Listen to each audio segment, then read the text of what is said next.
It seems we never get to touch the topic on how to profit from the logical use.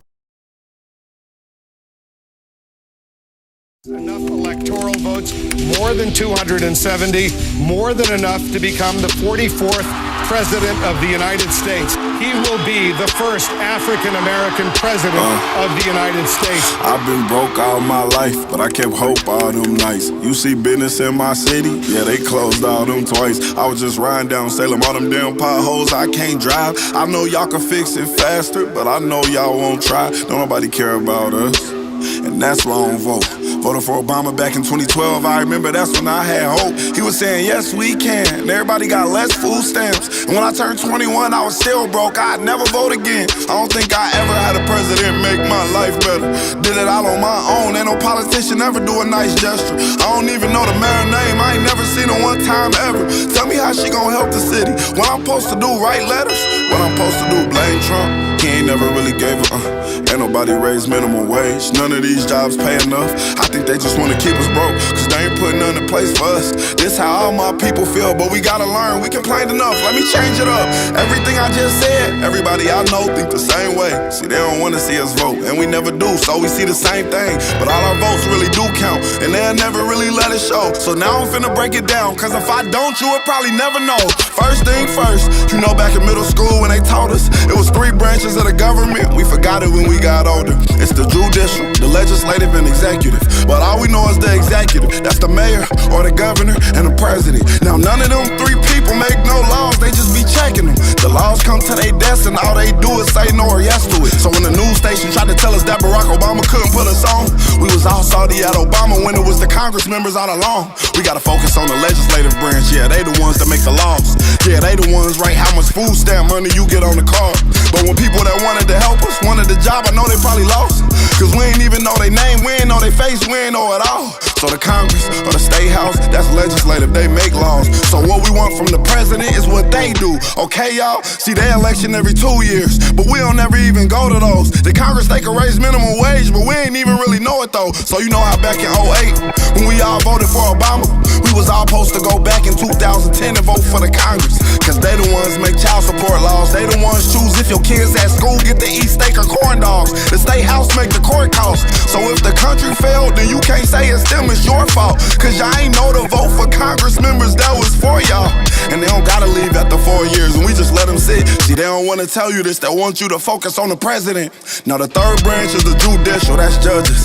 They the reason why John Crawford and Trayvon ain't had justice. So when Meek Mill got locked up just for popping willies, we blame the judge and not the city when they let her get voted in, cause they ain't know who to vote against. Imagine life on the other side. Roads better, schools better, everybody get their license back. Grocery store food better, custody of your kids back. Homeless people get new shelters. If we gon' fix the US, we gotta start with them 2 letters, me and you. Somebody told us that the government wanna keep us broke, but the only reason why those people in the government is cause we ain't vote. And I ain't talking about the president, I'm talking about the ones we ain't know. See, they was gonna try to keep it low, but it's gonna hurt them when they see the pros. Every time you stay home, someone is making a decision about you, making decisions about the air you breathe, the water you drink, the food your kids eat, and how much money you bring home every 2 weeks. So every time you sit out an election, every time you don't show up because you think it doesn't matter, someone else is happy that you didn't show up, so they can make that decision for you. Vote.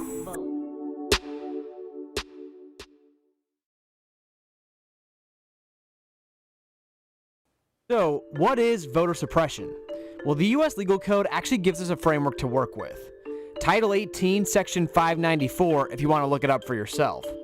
It says that voter suppression is any effort, either legal or illegal, by way of laws, administrative rules, or tactics that prevent eligible voters from registering to vote or voting. Today, this can happen in a few key ways. Common examples are voter ID laws, closing polling places in certain neighborhoods, reducing poll hours, or purging voter registrations. There can be reasonable arguments made for some of these practices, but they have been shown to disproportionately impact communities of color and the elderly. That's why the Voting Rights Act of 1965 banned them in most cases. But in 2013, the United States Supreme Court heard the case of Shelby County versus Holder, and in its decision, it rolled back most of the protections which targeted southern states. It was a close decision, 5-4. Chief Justice John Roberts wrote that the law was based on decades-old data and eradicated practices, and that there was no longer such a disparity for communities of color. Justice Ruth Bader Ginsburg dissented. She said it was like throwing away your umbrella in a rainstorm because you're not getting wet. Since that Supreme Court decision, 25 states, many in the South, have put in place new voter restrictions, like ID requirements and cutbacks in early voting. That doesn't sound like democracy. That sounds like dictatorship. Any American who thinks that today, in 2021, that fight is over, that the fight for voting rights is over, is sorely and unfortunately, sadly mistaken. In the wake of the most recent election, an election that the former president has repeatedly lied about and claimed was stolen, more than 253 bills in 43 states have been introduced to tighten voting rules under the pernicious, nasty guise of election integrity. The state legislature voted to cut early voting by 9 days. Polls will close an hour earlier. And they voted to tighten the rules on absentee voting, which so many, the elderly, the disabled, the frail, depend on. Republican lawmakers have proposed limiting ballot drop boxes to 1 per municipality. A municipality of hundreds of thousands and a tiny one get the small one. I wonder why. One legislator in Arizona wants to pass a law allowing state legislators to ignore the results of the presidential election and determine their own slate of electors. That doesn't sound like democracy. That sounds like dictatorship. Republicans have introduced a bill to eliminate all early voting on Sundays, a day when black churches sponsor get out the vote drives known as Souls to the Polls. We have supposedly come a long way since African Americans in the South were forced to guess the number of jelly beans in a jar in order to be allowed to vote.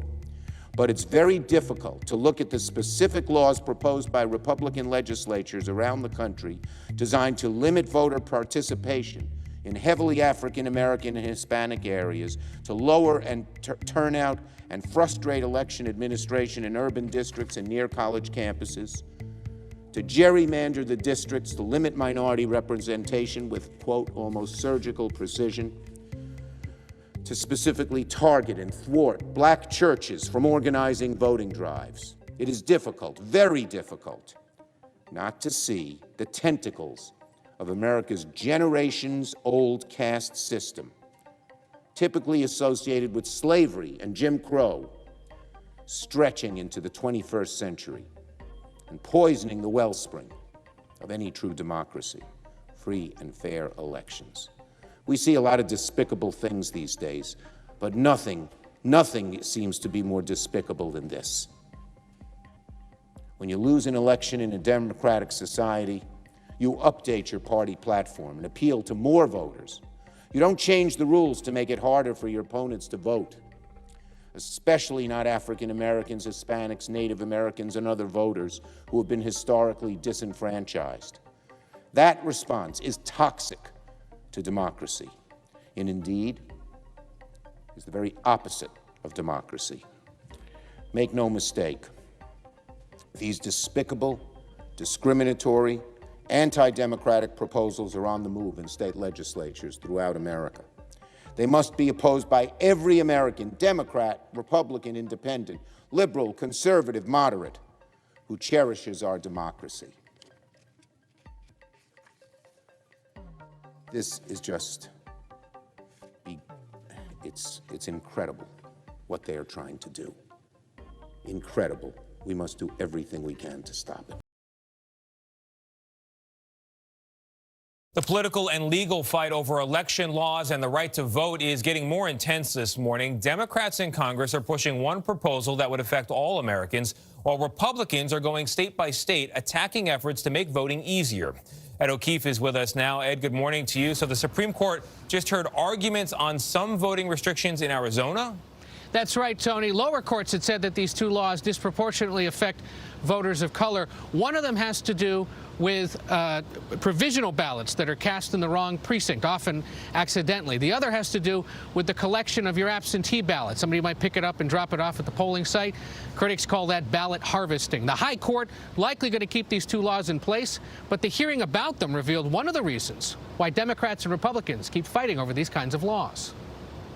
Under questioning from Supreme Court Justice Amy Coney Barrett, the attorney for Arizona Republicans explained part of the reason why they want to keep the laws on the books is pure politics. It puts us at a competitive disadvantage relative to Democrats. Politics is a zero-sum game, and every extra vote they get through unlawful interpretations of Section 2 hurts us.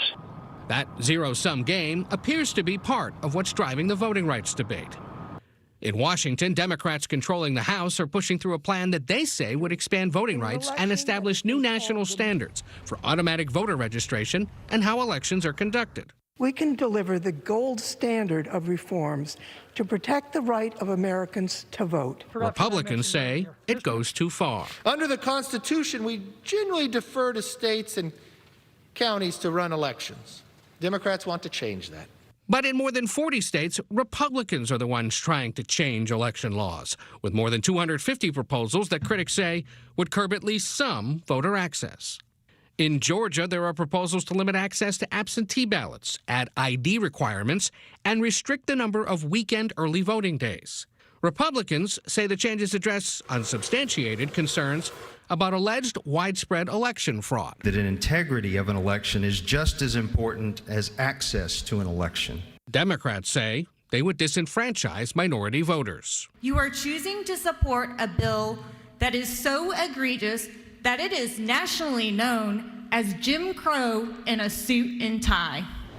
So that's in Atlanta. Down in Georgia. Here in Washington, Democrats today, that bill they're going to pass in the House, it's called the For the People Act. It's going to sail through with just Democratic support, but it's likely dead in the Senate, where it would require Republican support to clear a filibuster. We'll see what happens.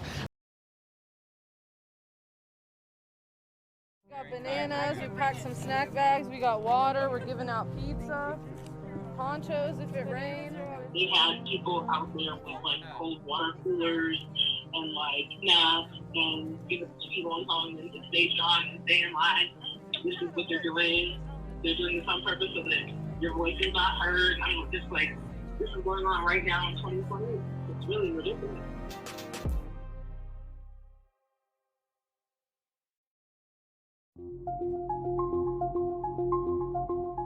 Voter suppression has come up quite a bit during this election cycle. President Trump tonight, after floating the idea of delaying the November election that he does not have the power to do, is renewing his attacks on mail-in voting.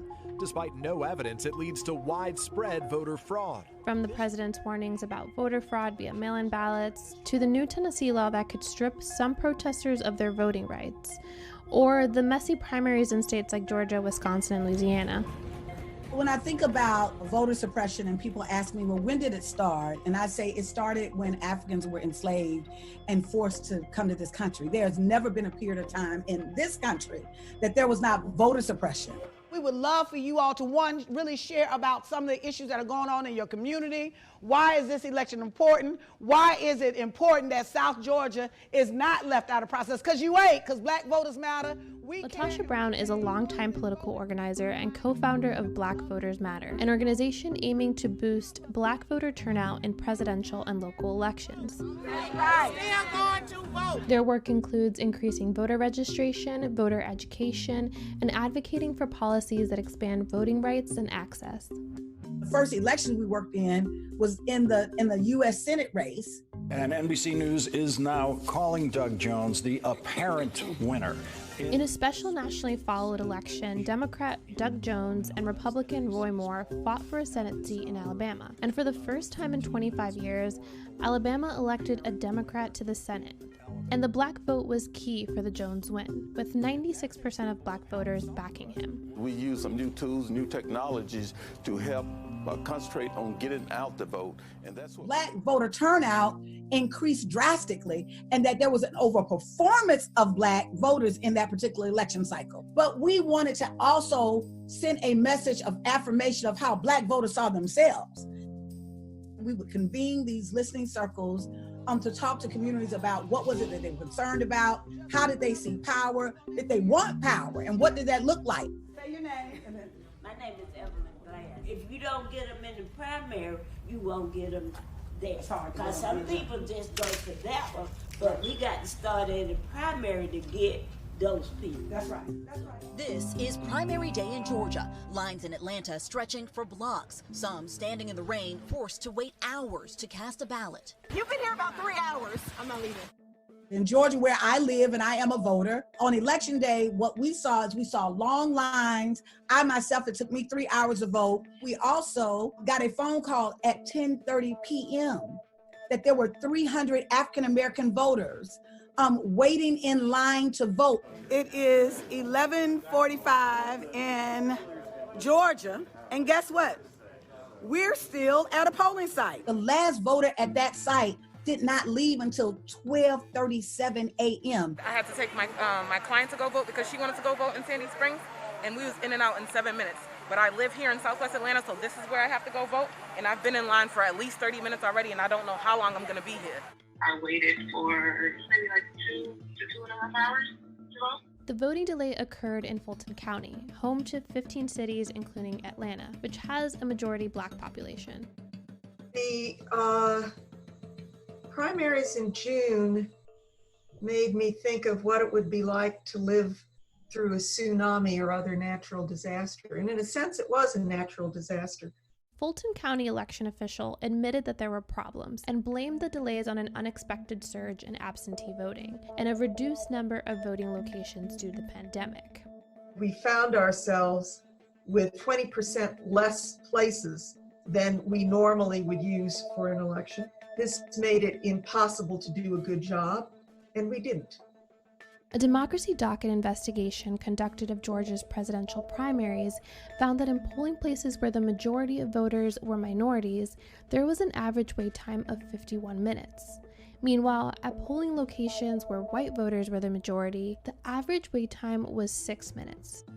Voter suppression isn't a new battle for Black voters in Georgia. In the 2018 governor's race, then Secretary of State Republican Brian Kemp faced off against Stacey Abrams. Kemp's office was accused of purging more than 500,000 voters from the rolls back in 2017. An analysis obtained by the Associated Press reveals racial disparity. Georgia's population is 32% Black, but the list of voter registrations on hold with Kemp's office was 70% Black.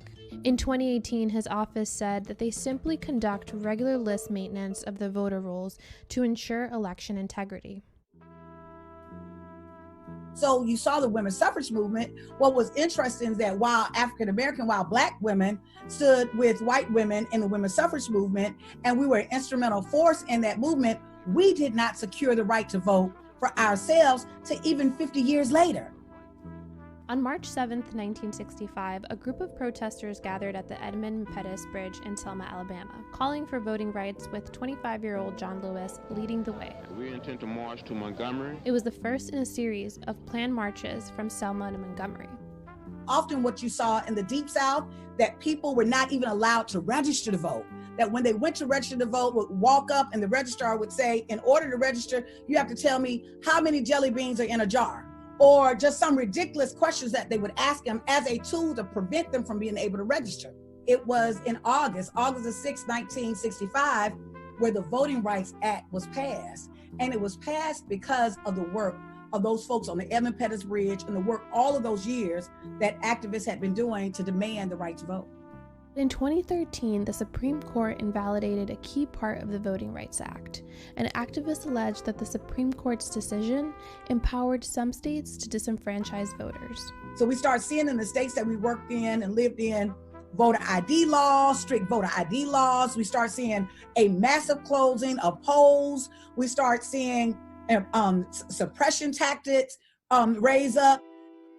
Congressman John Lewis risked his life to expand voting rights. Latasha sees him as an instrumental figure that paved the way for the work that she's doing today. We must never, ever forget the sacrifice of men and women who put their bodies on the line for freedom and equality.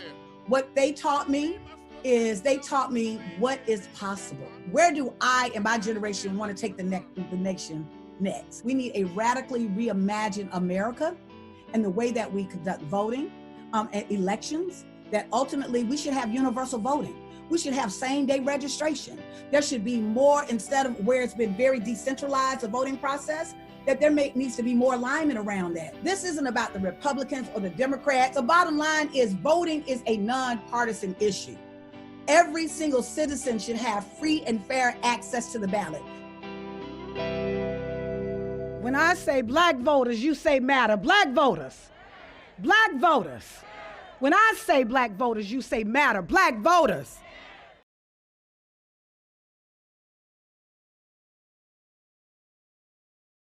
Mr. Moderator, Reverend Cleage,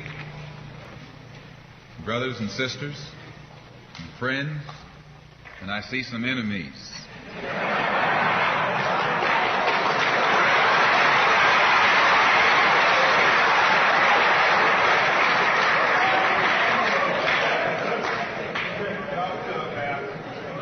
In fact, I think we'd be fooling ourselves if we had an audience this large and didn't realize that there were some enemies present.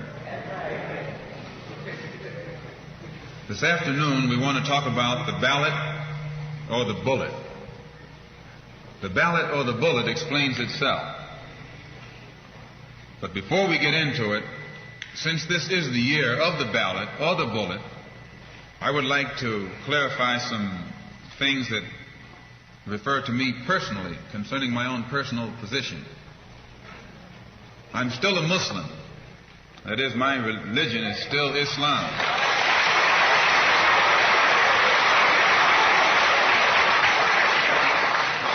My religion is still Islam. I still credit Mr. Muhammad for what I know and what I am. He's the one who opened my eyes. And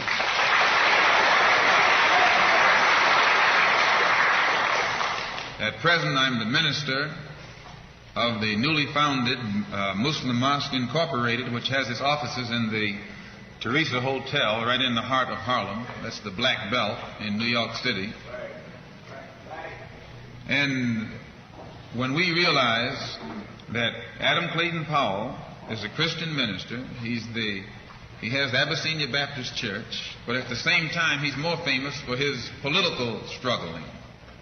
And Dr. King is a Christian minister from Atlanta, Georgia, but he's become more famous for being involved in the civil rights struggle. There's another in New York, Reverend Galamison. I don't know if you've heard of him out here. He's a Christian minister from Brooklyn, but has become famous for his fight against the segregated school system in Brooklyn. Reverend Cleage, right here, is a Christian minister here in Detroit. He's the head of the Freedom Now Party. All of these are Christian ministers.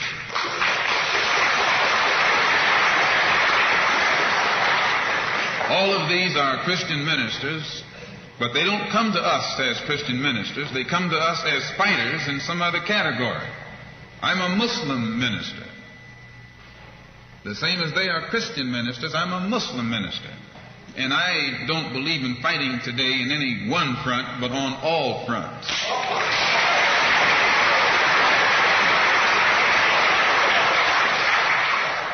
In fact, I'm a black nationalist freedom fighter.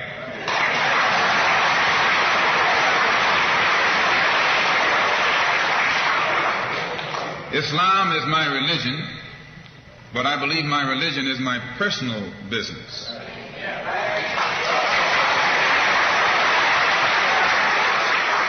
It governs my personal life, my personal morals.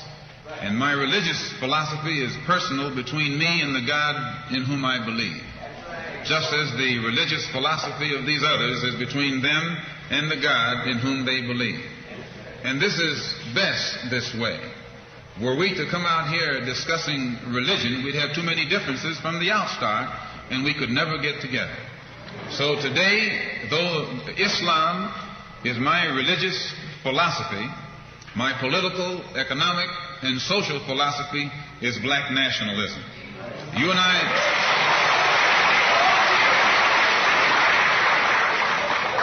As I say, if we bring up religion, we'll have differences, we'll have arguments, we'll never be able to get together. But if we keep our religion at home, keep our religion in the closet, keep our religion between ourselves and our God. But when we come out here, we have a fight that's common to all of us against the enemy who is common to all of us.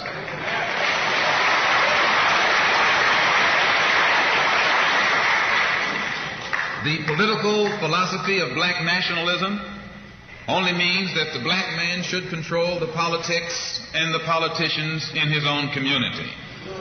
The time when white people can come in our community and get us to vote for them so that they can be our political leaders and tell us what to do and what not to do is long gone.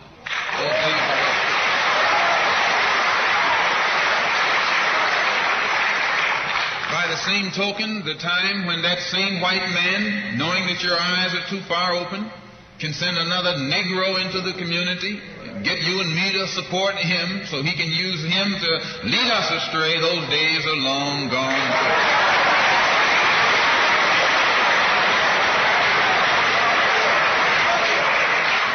The political philosophy of black nationalism only means that if you and I are going to live in a black community, and that's where we're going to live, because as soon as you move into as soon as you move out of the black community into their community, it's mixed for a period of time, but they're gone, and you're right there all by yourself.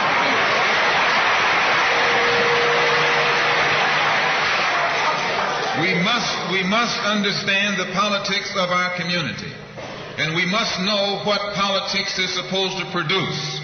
We must know what part politics play in our lives. And until we become politically mature, we will always be misled, led astray, or deceived or maneuvered into supporting someone politically who doesn't have the good of our community at heart. So the political philosophy of black nationalism only means that we will have to carry on a political program of re-education, to open our people's eyes, make us become more politically conscious, politically mature.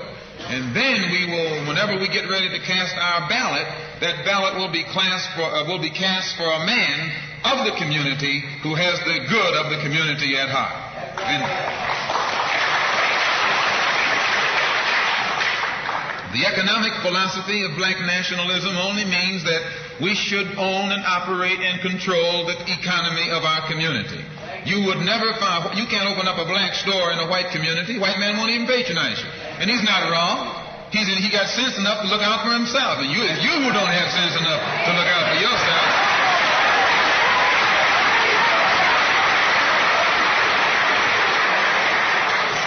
The white man is too intelligent to let someone else come and gain control of the economy of his community. But you will let anybody come in and control the economy of your community, control the housing, control the education, control the jobs, control the businesses under the pretext that you want to integrate. No, you're out of your mind.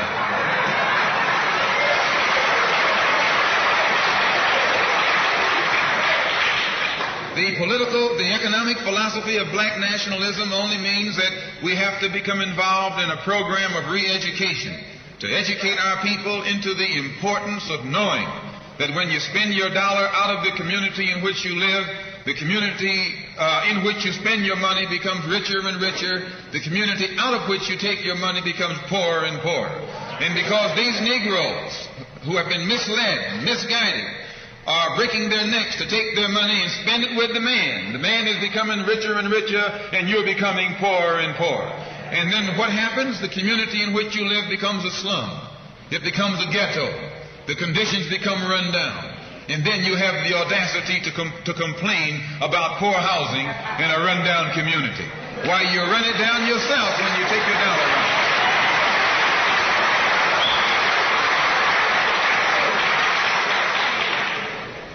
And you and I are in a double trap, because not only do we lose by taking our money someplace else and spending it, when we try and spend it in our own community, we're trapped because we haven't had sense enough to set up stores and control the businesses of our community. The man who's controlling the stores in our community is a man who doesn't look like we do. He's a man who doesn't even live in the community. So you and I, even when we try and spend our money in the block where we live or the area where we live, we're spending it with a man who, when the sun goes down, takes that basket full of money in another part of the town.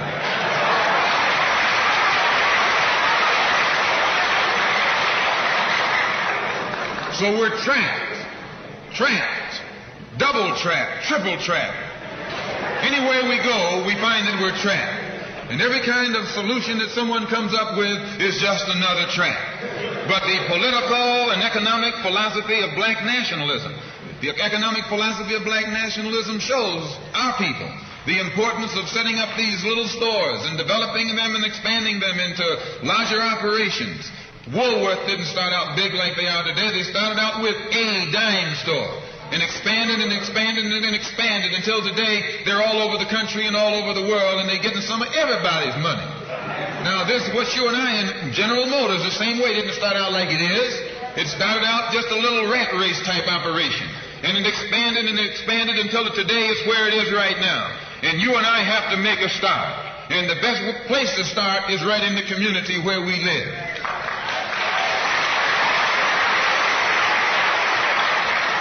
So our people not only have to be re-educated to the importance of supporting black business, but the black man himself has to be made aware of the importance of going into business. And once you and I go into business, we own and operate at least the businesses in our community. What we will be doing is developing a situation wherein we will actually be able to create employment for the people in the community. And once you can create some employment in the community where you live, it will eliminate the necessity of you and me having to act ignorantly and disgracefully, boycotting and picketing some cracker someplace else, trying to beg him for a job.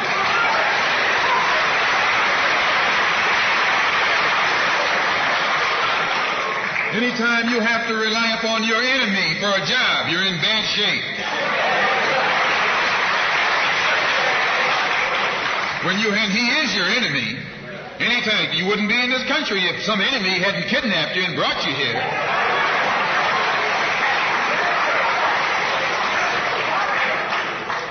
On the other hand, some of you think you came here on the Mayflower.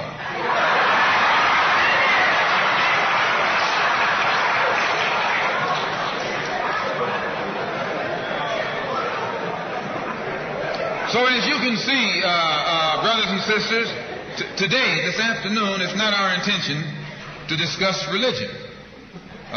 We're going to forget religion. If we bring up religion, we'll be in an argument. And the best way to keep away from arguments and differences, as I said earlier, put your religion at home, in the closet. Keep it between you and your God. Because if it hasn't done anything more for you than it has, you need to forget it anyway.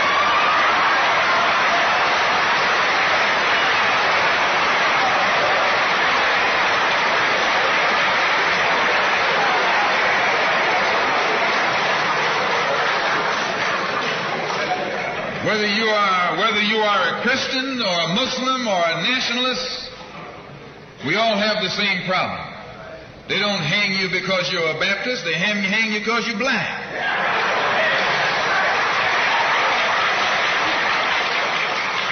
They don't attack me because I'm a Muslim, they attack me because I'm black. They attack all of us for the same reason. All of us catch hell from the same enemy. We're all in the same bag, in the same boat. We suffer political oppression, economic exploitation, and social degradation. All of them from the same enemy. The government has failed us. You can't deny that. Anytime you live in the 20th century, 1964, and you walking around here singing, "We shall overcome," the government has failed us.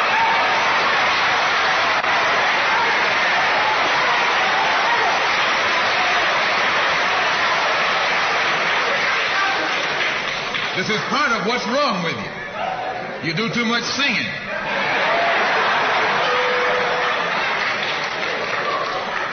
Today it's time to stop singing and start swinging.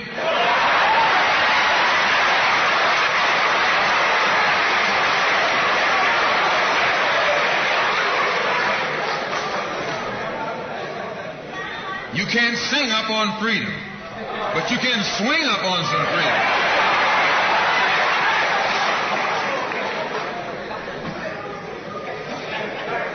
Cassius Clay can sing, but singing didn't help him to become the heavyweight champion of the world. Swinging helped him.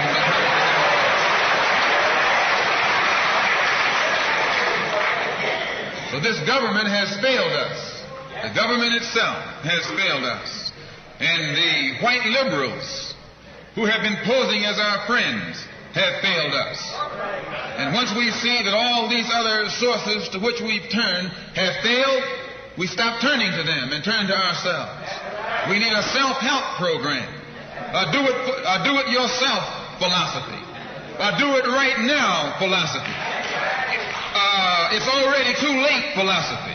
This is what you and I need to get with. And the only way we're going to solve our problem is with a self-help program.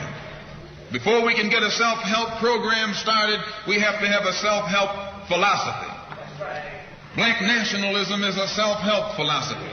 What's so good about it, you can stay right in the church where you are and still take black nationalism as your philosophy.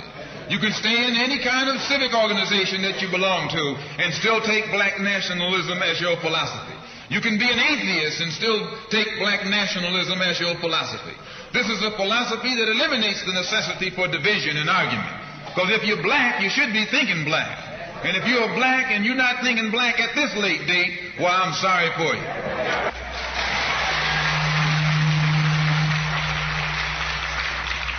Once you change your philosophy, you change your thought pattern.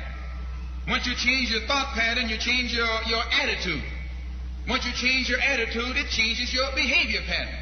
And then you go on into some action. As long as you got a sit-down philosophy, you'll have a sit-down thought pattern.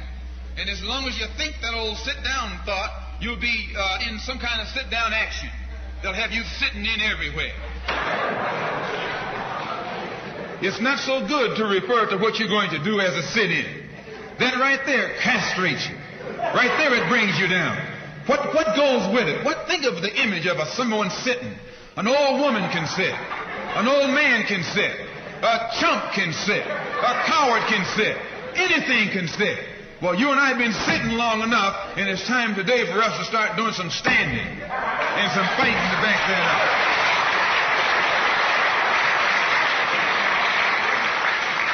When we look at other parts of this earth upon which we live, we find that black, brown, red, and yellow people in Africa and Asia are getting their independence.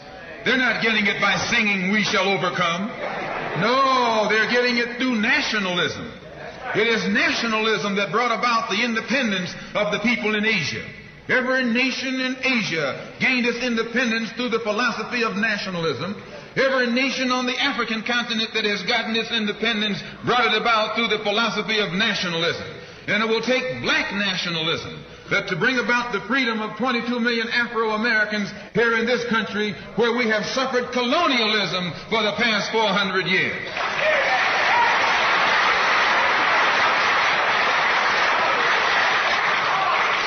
America is just as much a colonial power as England ever was.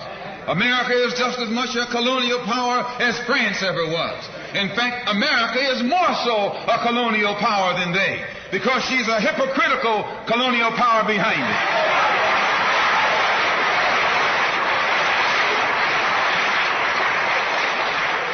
What do you call second-class citizenship? Why, that's colonization. Second-class citizenship is nothing but 20th century slavery. How are you going to tell me you're a second-class citizen? They don't have second-class citizenship in any other government on this earth. They just have slaves and people who are free. Well, this country is a hypocrite. They try and make you think they set you free by calling you a second-class citizen. No, you're nothing but a 20th century slave.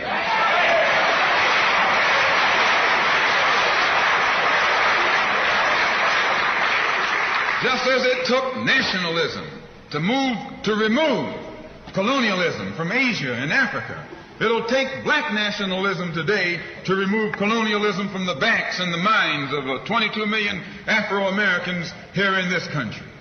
And 1964 looks like it might be the year of the ballot or the bullet.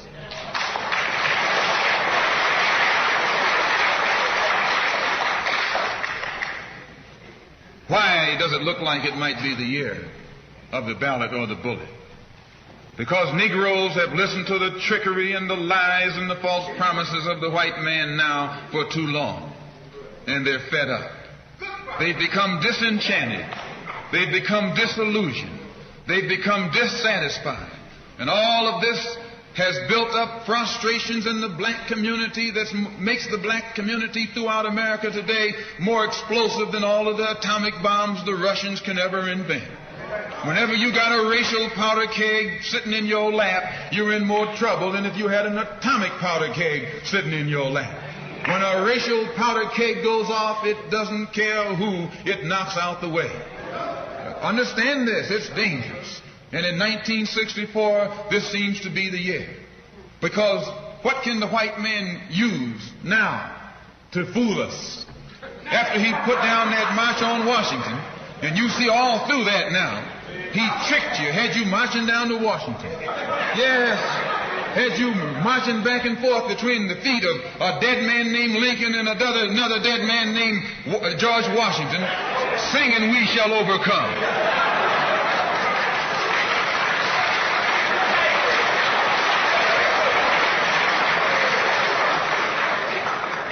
He made a chump out of you.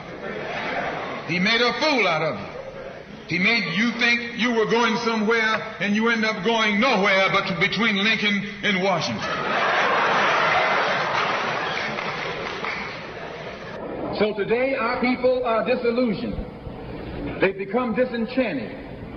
They've become dissatisfied. And in their frustrations, they want action. You'll see this young black man, this new generation, asking for the ballot or the bullet. That old Uncle Tom action is outdated. The young generation don't want to hear anything about the odds are against us. What do we care about odds?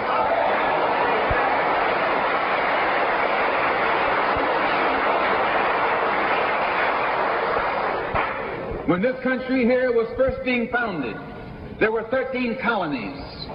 The whites were colonized. They were fed up with this taxation without representation. So some of them stood up and said, liberty or death. Though I went to a white school over here in Mason, Michigan. The white man made the mistake of letting me read his history books. He made the mistake of teaching me that Patrick Henry was a patriot. And George Washington wasn't nothing nonviolent about old Pat or George Washington. Liberty or death was what brought about the freedom of whites in this country from the English.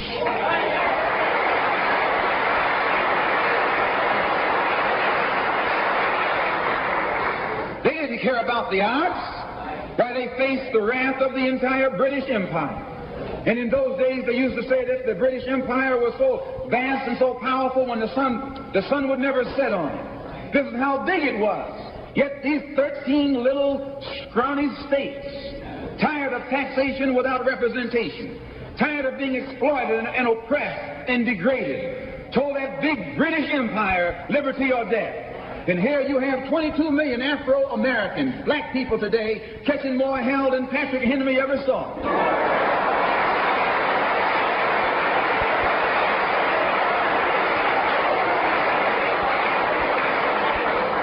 And I'm here to tell you, in case you don't know it, that you got a new generation of black people in this country who don't care anything whatsoever about odds. They don't want to hear you old Uncle Tom handkerchief heads talking about the odds. No.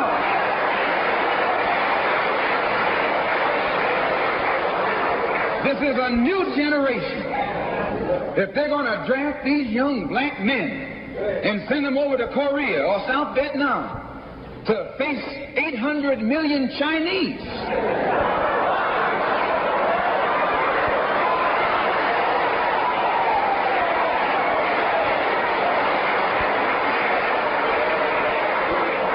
If you're not afraid of those odds, you shouldn't be afraid of these odds.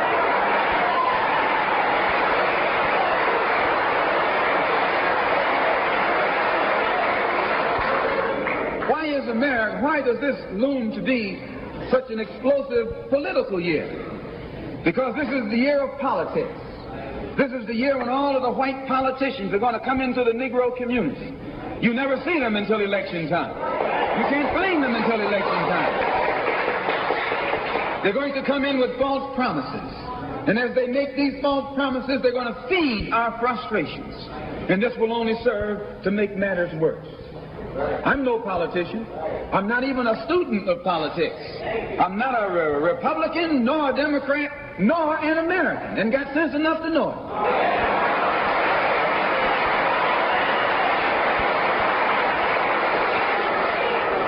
I'm one of the 22 million black victims of the Democrats. One of the 22 million black victims of the Republicans, and one of the 22 million black victims of Americanism.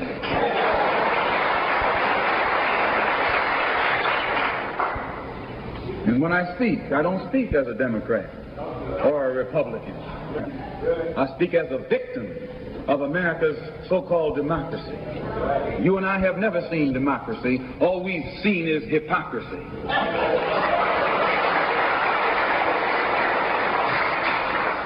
When we open our eyes today and look around America, we see America not through the eyes of someone who has enjoyed the fruits of Americanism. We see America through the eyes of someone who has been the victim of Americanism. We don't see any American dream. We've experienced only the American nightmare. We haven't benefited from America's democracy. We've only suffered from America's hypocrisy. And the generation that's coming up now can see it and are not afraid to say it. If you go to jail, so what? If you're black, you were born in jail.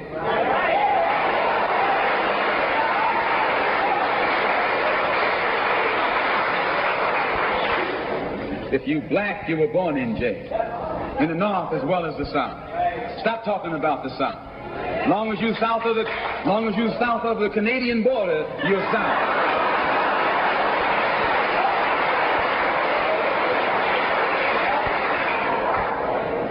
Don't call Governor Wallace a Dixie governor. Romney is a Dixie governor.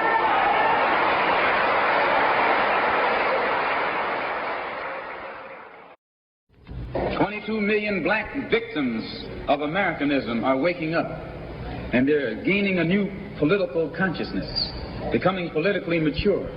And as they develop this political maturity, they're able to see the recent trends in these political elections.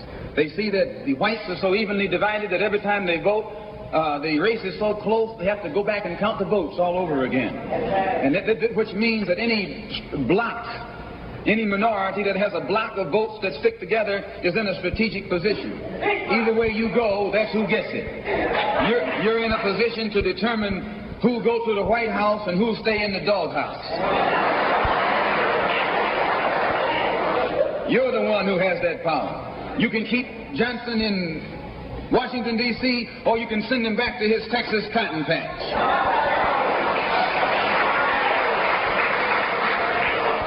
You're the one who sent Kennedy to Washington. You're the one who put the present Democratic administration in Washington, D.C. The whites were evenly divided. It was the fact that you threw 80% of your votes behind the Democrats that put the Democrats in the White House. When you see this, you can see that the Negro vote is the key factor. And despite the fact that you are in a position to be the determining factor, what do you get out of it? The Democrats have been in Washington, D.C. only because of the Negro vote. They've been down there 4 years. And all other legislation they wanted to bring up, they brought it up and gotten it out of the way, and now they bring up you. And now they bring up you. You put them first and they put you last. Because you're a chump.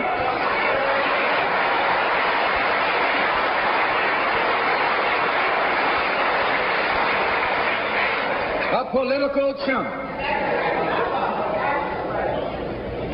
In Washington, D.C., in the House of Representatives, there are 257 who are Democrats. Only 177 are Republicans. In the Senate, there are 67 Democrats. Only 33 are Republicans. The party that you bash controls 2/3 of the House of Representatives and the Senate, and still they can't keep their promise to you because you're a chump.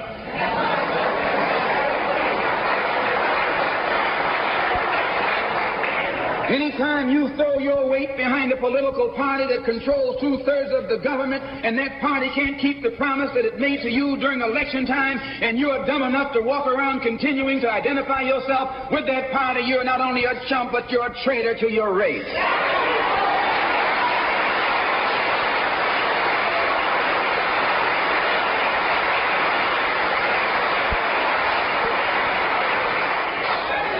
And what kind of alibi do they come up with?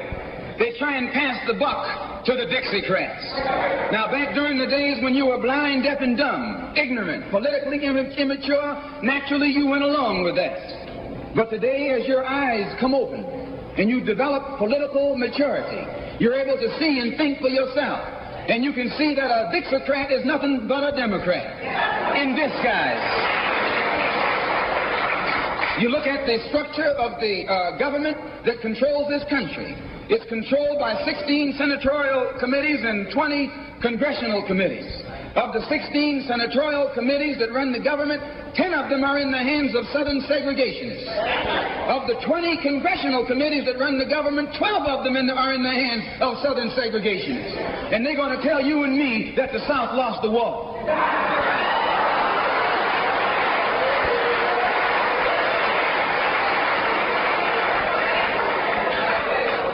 Today are in the hands of a government of segregationists, racists, white supremacists, who belong to the Democratic Party but disguise themselves as Dixiecrats. A Dixiecrat is nothing but a Democrat.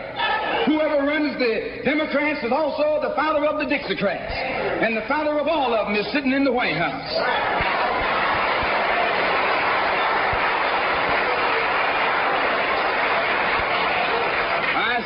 I say it again. You got a president who's nothing but a Southern segregationist.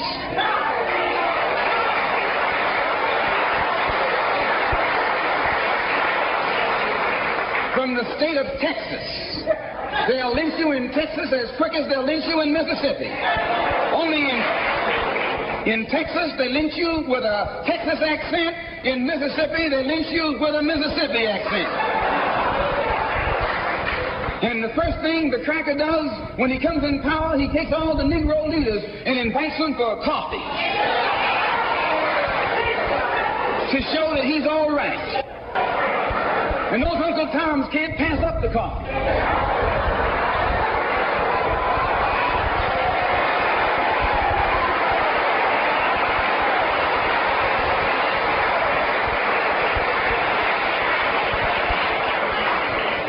They come away from the coffee table telling you and me that this man is all right because he's from the South. And since he's from the South, he can deal with the South. And look at the logic that they're using. What about Eastland? He's from the South.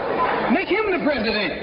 If Johnson is a good man because he's from Texas, and being from Texas will enable... If Johnson is a good man because he's from Texas, and being from Texas will enable him to deal with the South, Eastland can deal with the South better than Johnson. Oh, I say, you've been misled. You've been had. You've been took.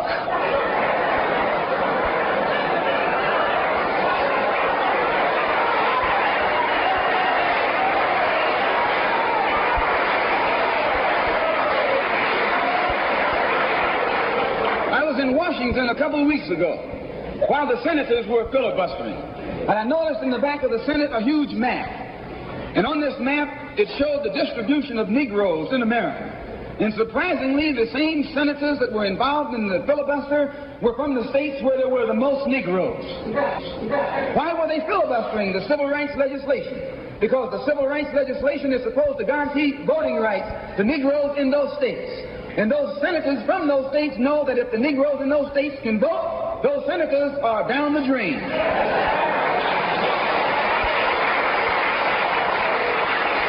The representatives of those states go down the drain.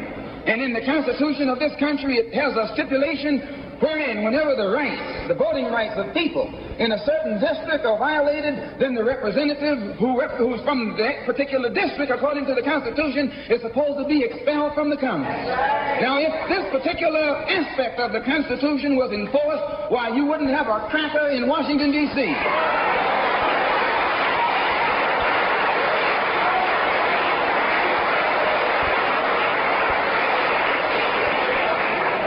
But what would happen when you expel the Dixiecrat? You're expelling the Democrat. When you destroy the power of the Dixiecrat, you're destroying the power of the Democratic Party. So how in the world can the Democratic Party in the South actually side with you in sincerity when all of its power is based in the South? These Northern Democrats are in cahoots with the Southern Democrats.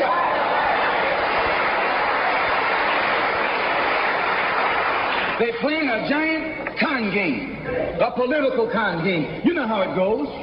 One of them comes to you and make believe he's for you, and he's in cahoots with the other one that's not for you. Why? Because neither one of them is for you. But they got to make you go with one of them or the other. So this is a con game, and this is what they've been doing with you and me all these years. First thing Johnson got off the plane when he became president, he asked, "Where's Dickie?" You know who Dickie is? Dickie is old Southern cracker Richard Russell.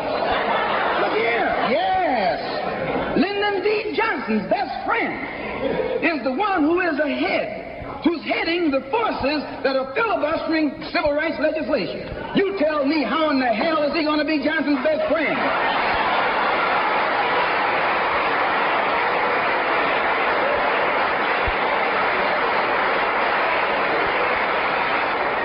Johnson be his friend and your friend too? No, that man is too tricky, especially if his friend is still old Dickie.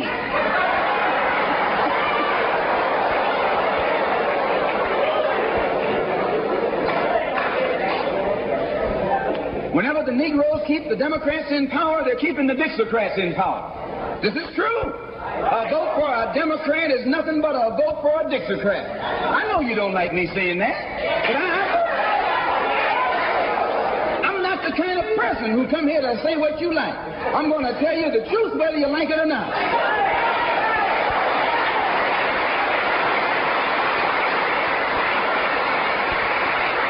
Up here in the North, you have the same thing. The Democratic Party don't do it. They don't do it that way. They got a thing that they call gerrymandering. They maneuver you out of power. Even though you can vote, they fix it so you're voting for nobody.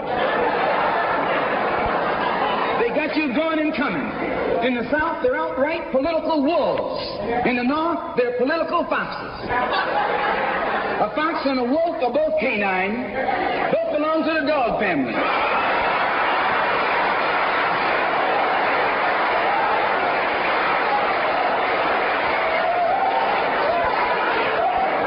Now, you take your choice.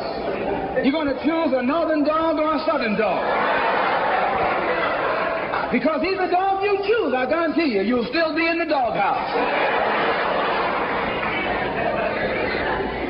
This is why I say it's the ballot or the bullet. It's liberty or it's death. It's freedom for everybody or freedom for nobody.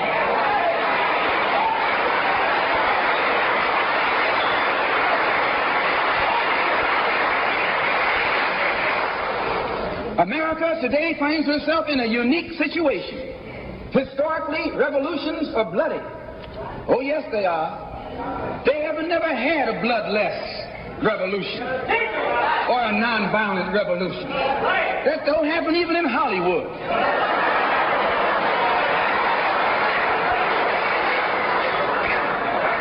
You don't have a revolution in which you love your enemy.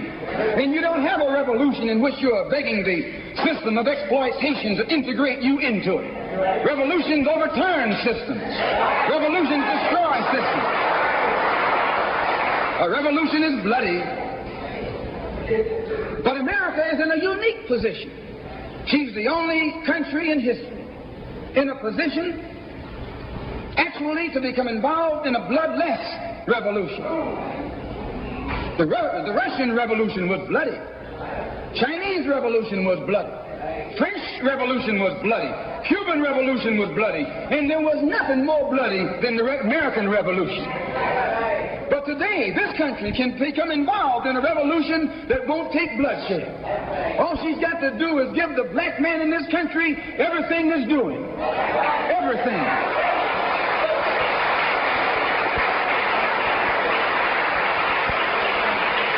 I hope that the white man can see this, because if you don't see it, you're finished. If you don't see it, you're going to become involved in some action in which you don't have a chance. And we don't care anything about your atomic bomb. It's useless, because other countries have atomic bombs. When 2 or 3 different countries have atomic bombs, nobody can use it. So it means that the white man today is without a weapon. If you want some action, you got to come on down to earth. And there's more black people on earth than there are white people on earth.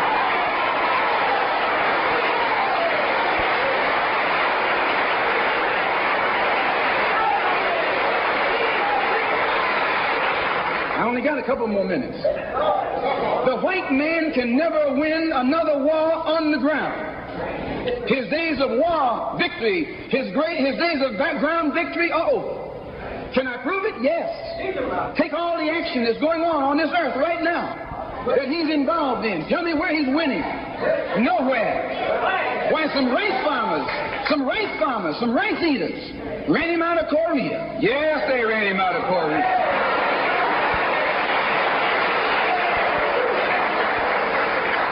Rice eaters with nothing but gym shoes and a rifle and a bowl of rice.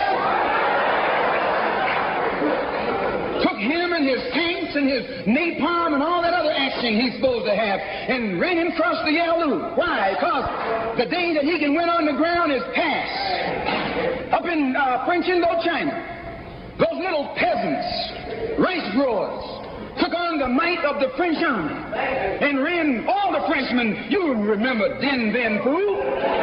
No.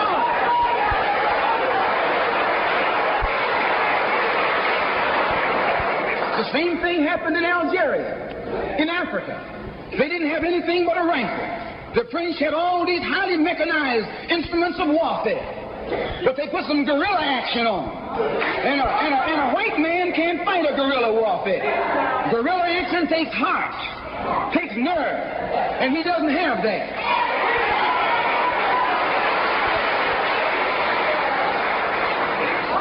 He's brave when he's got tanks. He's brave when he's got planes. He's brave when he's got bombs. He's brave when he got a whole lot of company along with him. But you take that little man from Africa and Asia, turn him loose in the woods with a blade.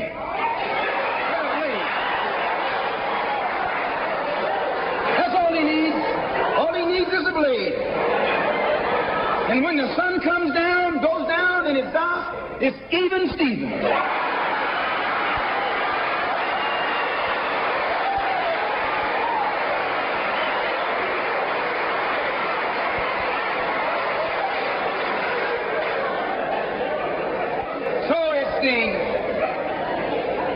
It's the ballot or the bullet. Today our people can see that we're faced with a government conspiracy. This government has failed us. The senators who are filibustering concerning your and my rights, that's the government. Don't say it's Southern senators, this is the government. This is a government filibuster. It's not a segregationist filibuster. It's a government filibuster. Any kind of activity that takes place on the floor of the Congress or the Senate, that's the government. Any kind of dilly-dallying, that's the government. Any kind of pussyfooting, that's the government. Any kind of act that's designed to delay or deprive you and me right now of getting full rights, that's the government, that's responsible. And anytime you find the government involved in a conspiracy to violate the citizenship or the civil rights of a people, then you are wasting your time going to that government expecting redress. Instead, you have to take that government to the World Court and accuse it of genocide and all of the other crimes that it is guilty of today.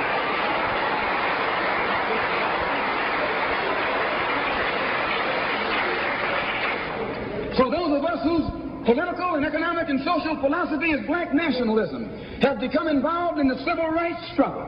We have injected ourselves into the civil rights struggle, and we intend to expand it from the level of civil rights to the level of human rights.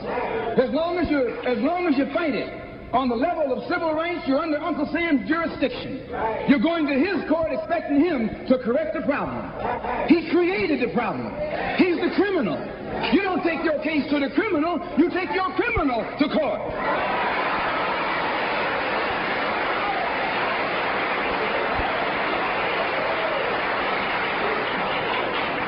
When the government of South Africa began to trample upon the human rights of the people of South Africa, they were taken to the UN.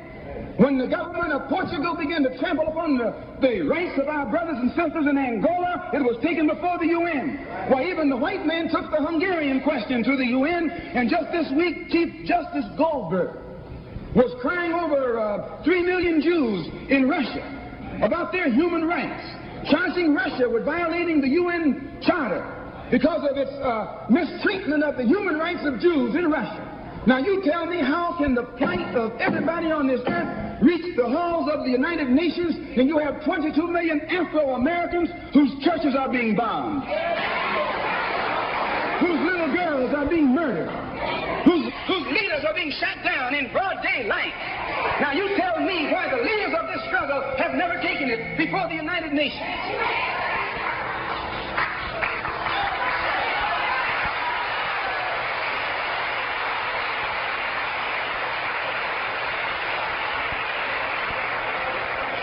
So our next move is to take the entire civil rights struggle problem into the United Nations.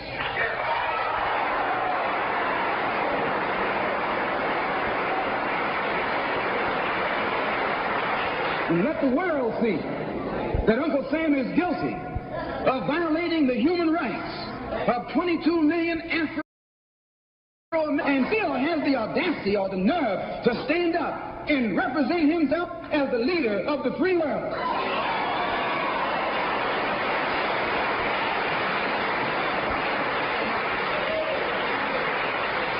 Not only is he a crook, he's a hypocrite.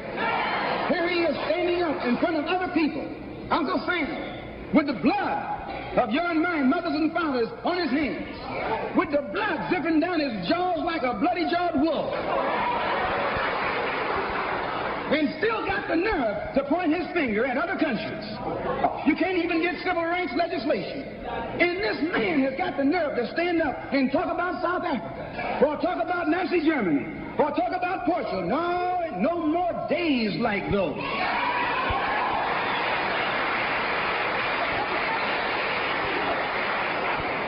So I say in my conclusion, the only way we're going to solve it, we got to unite in unity and harmony. And black nationalism is the key. How are we going to overcome the tendency to be at each other's throats that always exists in our neighborhood? And the reason this tendency exists, the strategy of the white man has always been divide and conquer. He keeps us divided in order to conquer us. He tells you, I'm for separation and you for integration, and keep us fighting with each other. No, I'm not for separation and you're not for integration. What you and I are for is freedom.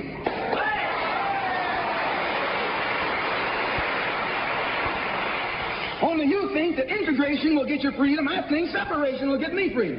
We both got the same objective. We just got different ways of getting at it. So I studied this man, Billy Graham, who preaches white nationalism. That's what he preaches.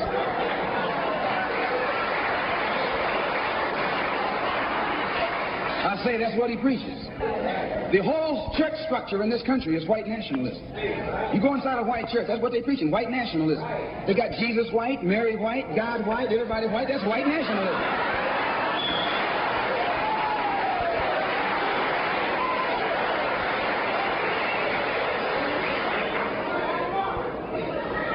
So what he does, the way he circumvents the jealousy and envy that he ordinarily would incur among the heads of the church. Whenever you go into an area where the church already is, you're going to run into trouble. Because they got that thing, what you call it, syndicated. So they got a syndicate just like the racketeers have. I'm going to say what's on my mind because the preachers already proved to you that they got a syndicate.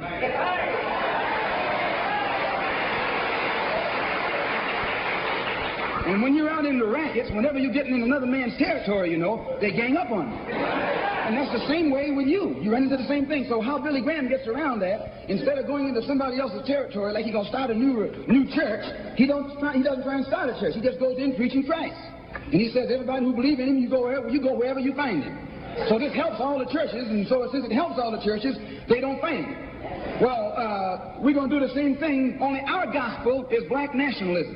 His gospel is white nationalism. Our gospel is black nationalism. And the gospel of black nationalism, as I told you, means you should control the politics of your community, the economy of your community, and all of the society in which you live should be under your control.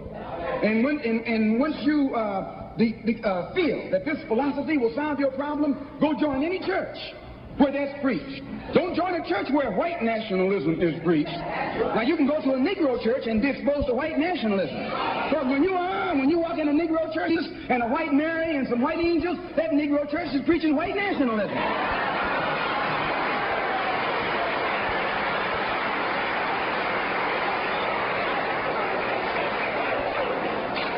When you go to a church and you see the pastor of that church with a philosophy and a program that's designed to bring black people together and elevate black people, join that church.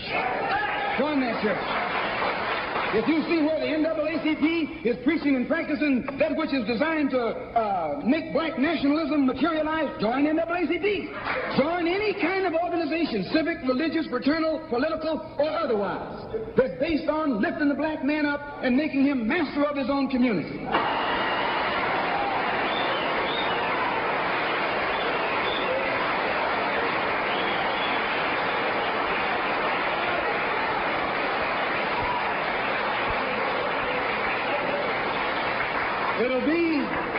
It'll be the ballot, or it'll be the vote.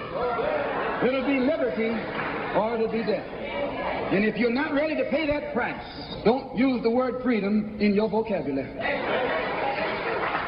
One more thing. I was on a program in Illinois recently with Senator Paul Douglas, a so-called liberal, so-called Democrat, so-called white man.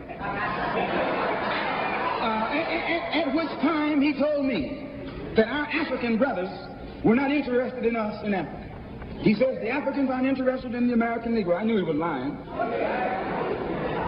But during the next 2 or 3 weeks, it's my intention and plan to make a tour of our African homeland. And I hope that when I come back, I'll be able to come back and let you know how our African brothers and sisters feel toward us.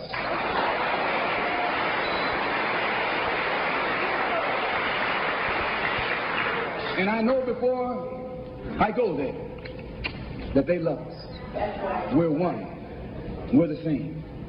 The same man who has colonized them all these years colonized you and me too. All these years. And all we have to do now is wake up and work in unity and harmony, and the battle will be over.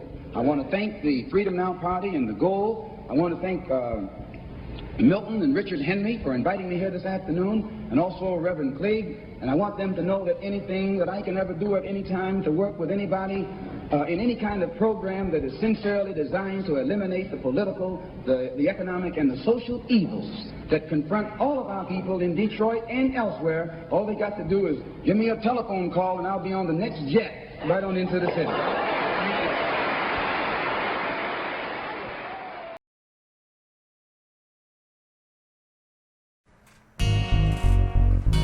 Silly ass nigga. For real. Yeah. Y'all niggas gonna grow up, son. Need to be doing something. Niggas got no motivation, hoping patiently one day the shit'll change, but niggas still waiting. I said these niggas got no motivation, hoping patiently one day the shit'll change, but niggas still waiting. I said these niggas got no motivation, hoping patiently one day the shit'll change, but niggas still waiting. I said these niggas got no motivation, hoping patiently one day the shit'll change, but niggas still waiting. It seems we never get to touch the topic on how to profit from the logical use of time, so we can't stop it. Niggas is rock, others on the run. From the burst of a gun, my nigga spending his life in the slum. What you niggas wrong? A highly violent society where robbery sprees and niggas copping keys after coppers bleed and copping keys. Obviously, we reaping what we sow. Planting seeds in niggas' hearts with concrete that ain't gon' grow. And I know it ain't no hope in the ghetto when you living in the hellhole and bro. Shit, that ain't no joke. So some focus on what they hope is the move. Hoping to move. These niggas never get in the mood. move, get lost in the groove of things. Most niggas can't hang with the change once they get out the tank. Get back in the bank, and you think that they would remain sane, but with that number it's a hard thing. They can't. Niggas got no motivation, hoping patiently one day shit'll change. The niggas still waiting. I said these niggas got no motivation, hoping patiently one day shit'll change. The niggas still waiting. I said these niggas got no motivation, hoping patiently one day shit'll change. The niggas still waiting. I said these niggas got no motivation, hoping patiently one day shit'll change. Niggas still